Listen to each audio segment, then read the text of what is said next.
Assalamualaikum warahmatullahi wabarakatuh. Selamat siang, Mem, sebagai dosen pengampu mata kuliah Fikih Muamalah serta rekan-rekan mahasiswa sekalian yang saya banggakan. Perkenalkan, nama saya Muhammad Fadil dari kelas Pariwisata BP 2025 Universitas Dharma Andalas. Pada kesempatan kali ini, izinkan saya memaparkan materi mengenai zakat dan wakaf sebagai dua instrumen keuangan Islam yang fundamental. Zakat dan wakaf bukan hanya sekedar kewajiban ibadah, tapi juga memiliki potensi besar sebagai penggerak ekonomi umat yang berkelanjutan. Mari kita bahas bagaimana konsep ini bekerja dan aplikasinya dalam kehidupan sehari-hari. Dimulai dari pengertiannya. Zakat sendiri secara harfiah, secara bahasa berarti tumbuh, berkembang atau suci. Secara istilah, zakat adalah mengeluarkan sebagian harta tertentu dengan cara tertentu untuk diberikan kepada golongan yang berhak menerimanya atau disebut juga asnaf.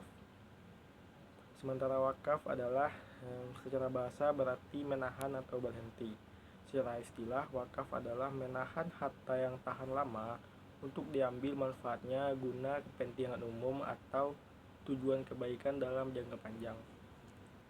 Dasar hukumnya sendiri, zakat diwajibkan berdasarkan surat At-Taubah ayat 103 dan merupakan salah satu rukun Islam.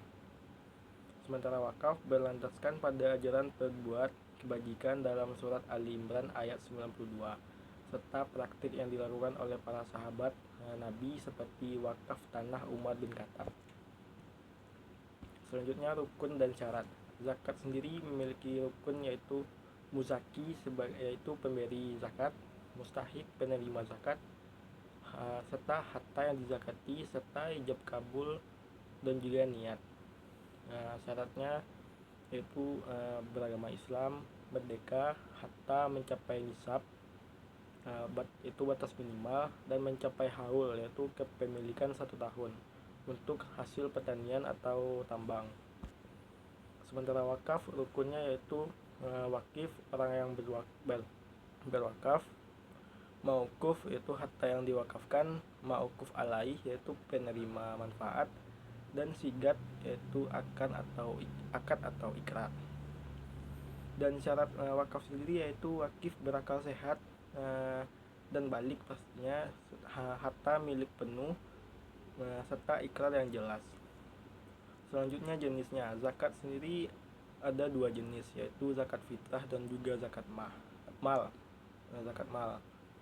Zakat fitrah yaitu zakat jiwa, bahan pokok, dan zakat mal itu seperti emas, perniagaan, pertanian, profesi dan sebagainya.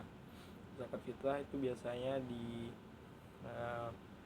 diberikan sebelum sholat Idul Fitri, biasanya di bulan Ramadan, dan batas akhirnya tuh sebelum sholat Idul Fitri. Dan zakat mal itu seperti kapanpun bisa dibagikan, seperti setelah gajian contohnya. Dan penjelasan skema pelaksanaannya, zakat yaitu dananya dihimpun oleh muzaki melalui lembaga amil zakat, yaitu Alas dan Basnas contohnya, atau diberikan langsung kepada 8 golongan asnaf, yaitu fakir, miskin, amil, mualaf, hamba sahaya, garim, fisabilillah, dan ibnu sabil.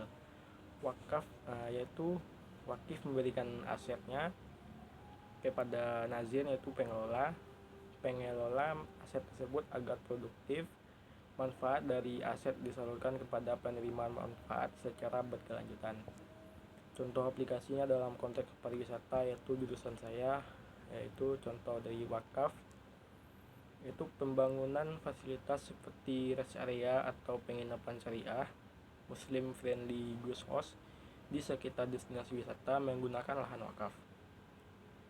Keuntungan operasionalnya digunakan untuk pemeliharaan destinasi wisata atau membantu masyarakat sekitar. Contoh dari zakatnya, penyaluran zakat produktif oleh lembaga zakat kepada UMKM lokal di kawasan wisata, seperti perajin souvenir atau pedagang kuliner tradisional untuk modal usaha dan peningkatan kualitas produk wisata.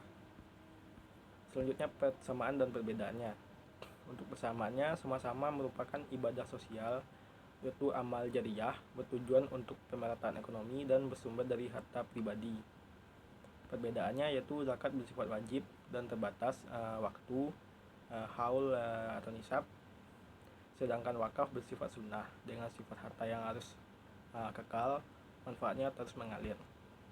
Sebagai kesimpulannya, sebagai penutup, zakat berperan sebagai instrumen pembersih harta dan pengentasan kemiskinan jangka pendek, sementara wakaf menjadi instrumen pemberdayaan ekonomi umat jangka panjang. Sinergi antara keduanya menciptakan ekosistem keuangan Islam yang stabil dan berkeadilan. Sekian pemaparan dari saya. Terima kasih atas perhatiannya semua, dan juga terima kasih. Wassalamualaikum warahmatullahi wabarakatuh.